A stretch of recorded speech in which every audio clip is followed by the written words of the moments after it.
നമ്മൾ ചോദിക്കുന്നത് തന്നെ തരാനല്ല അള്ളാഹ്, നമുക്ക് വേണ്ടത് തരാനാണ്. ഒരു കപ്പ്യാര കഥ ഉണ്ട്.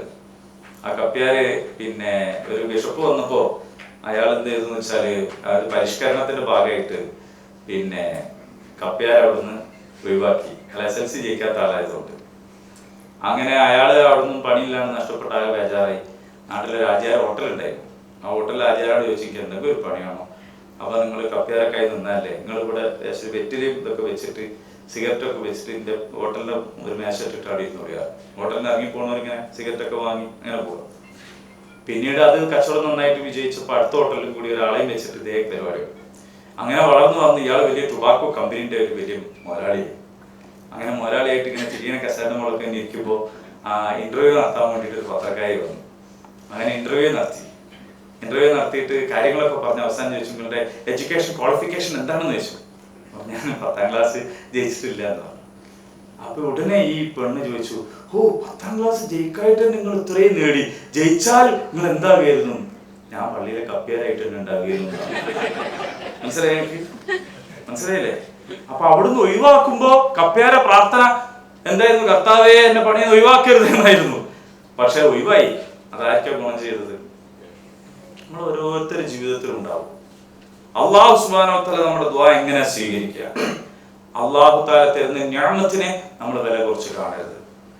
അല്ലാഹു തരുന്ന ഏത് നിഅമത്തിനെയും, നമുക്ക് തരുന്ന ഏത് അനുഭവത്തെയും അല്ലാഹു ചെയ്തു തന്ന നിഅമത്തായിട്ട് മനസ്സിലാക്കിക്കൊള്ളണം. വഅമ്മാ ബിനിഅമതി റബ്ബിക ഫഹദ്ദിസ്. എന്നിട്ട് അല്ലാഹു നൽകിയിട്ടുള്ള നിഅമത്തിനെ കുറിച്ച് നീ സംസാരിച്ചുകൊണ്ടേയിരിക്കണം എന്നതാണ്. ഇതിലുള്ള പാരായണവുമായി ബന്ധപ്പെട്ട ചില കാര്യങ്ങൾക്ക് കൂടി പറയാം ഇൻഷാ അല്ലാഹ്. നമ്മൾ 7ാമത്തെ ആയത്തിൽ, ആയത്ത് 7ാമത്തെ ആയത്ത് വജദക വല്ലം ഫഹദ, അതൊന്നും എല്ലാവരും ഒരു പിശുക്കും കാണിക്കാതെ ഓതണം. 6 അക്ഷരങ്ങൾ ഉച്ചരിക്കുന്ന സമയം ദീർഘിപ്പിക്കണം എന്നാണ്.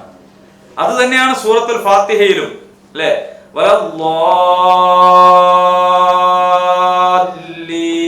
6 അനക്കം നീട്ടണം, മദ്ദുൽ ലാസിമ. അതുപോലെ തന്നെയാണ് വജദക ഫഹദ വവജദക ആയിലൻ, അവിടെ 4 അനക്കം നീട്ടണം. അത് വാജിബ് മുത്തസിൽ എന്നാണ് നിയമത്തിന് പറയാ. നിയമത്തിന്റെ പേര് പഠിച്ചോളണമെന്നൊന്നുമില്ല, പക്ഷെ താല്പര്യമുള്ളവർക്ക് വേണ്ടിയിട്ട് പറയണമെന്നുള്ളൂ. അവിടെ എന്ത് ചെയ്യണം? ആയിലൻ ആയിലൻ എന്ന് ദീർഘ അക്ഷരത്തിന് ശേഷം ഹംസ വരികയാണെങ്കിൽ അങ്ങനെ ദീർഘിപ്പിക്കും. ഇദാ ജാഅ, മനസ്സിലായേ? അത് 2 പദത്തിലാണെങ്കിൽ, ഒരു പദത്തിന്റെ അവസാനത്തിൽ മദ്ദക്ഷരവും അടുത്ത പദത്തിന്റെ തുടക്കത്തിലാണ് ഹംസയും എങ്കിൽ അവിടെ ജായിസ് ആണ്. വേണമെങ്കിൽ നീട്ടാം, അല്ലെങ്കിൽ നീട്ടണ്ട. യാ അയ്യുഹല്ലദീന ആമനു, അവിടെ യാ അയ്യുഹല്ലദീന എന്നും പറയാം, യാ അയ്യുഹല്ലദീന എന്നും പറയാം. അതേ സമയത്ത് ഇദാ ജാഅ അതവിടെ ഒരു പദത്തിലാണ്. അതുപോലെയാണ് ഇവിടെയും ആയിലൻ ഫഅഗ്ന. പിന്നെ ഫഅമ്മൽ യതീമ എന്നുള്ളടത്ത് എങ്ങനെ പറയണം? ഫഅമ്മൽ യതീമ പറയൂ. എന്ന് പറയുമ്പോൾ അങ്ങനെ ഒരു ടൈപ്പ് വരണം. ഫഅമ്മൽ യതീമ ഫലാ തഖ്ഹർ, തഖ്ഹർ എന്നല്ല തഖ് എന്ന് തന്നെ പറയണം. ഹുറൂഫുൽ ഖൽഖല എന്ന് പറയും. ഖ ത്വ ബ ജ ദ, ഈ 5 അക്ഷരം കുതുബജദ് എന്ന് എളുപ്പത്തിന് പറയുന്നത്. ഈ 5 അക്ഷരങ്ങളിൽ ഏതെങ്കിലും ഒന്നിന് സുക്കൂൻ വന്നു കഴിഞ്ഞാൽ എങ്ങനെ അത് കട്ടിയിൽ തന്നെ പറയണം. തഖ്ഹർ.